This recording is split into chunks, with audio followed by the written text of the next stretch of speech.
Hi, Joanna here, Nutrition in Motion, helping you eat to compete and helping you find out what the root of the cause is and use real food nutrition, energy work, and essential oils to help you get back to you and feel like your normal self.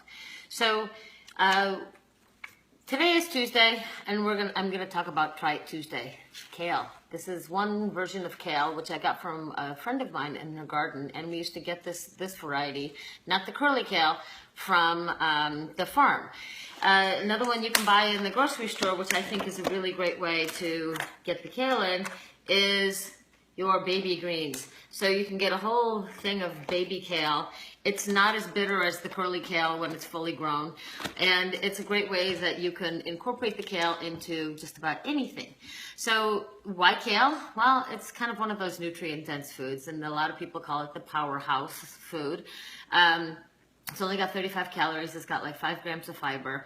It has very little carbs, and it has some protein in it. It's also nutrient dense. It's got some potassium, vitamin C, B6, which actually helps with your adrenals, calcium and magnesium, and other trace minerals. So when I was talking about dehydration last week, kale is actually a great way to replenish some of those electrolytes and those minerals that you're losing when you're sweating.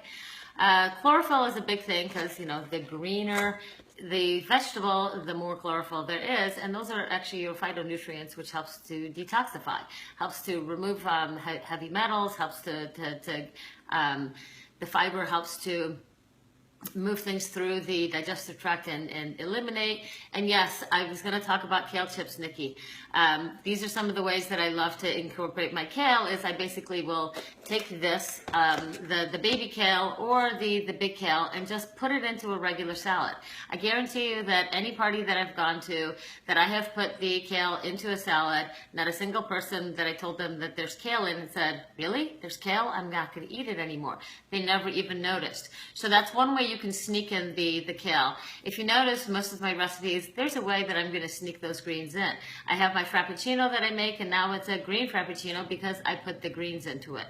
Kale chips is a great thing. If you want actually a really great recipe for kale chips, I find that they work out better in the dehydrator versus the oven. I do have a recipe on my website and on my blog post, so if you want to get more recipes and get up-to-date recipes that I always somehow include kale into, then go to www.nutritioninmotion.net and go to the /blog, and then go ahead and subscribe to the blog, so then you'll always get the recipes as soon as I post them.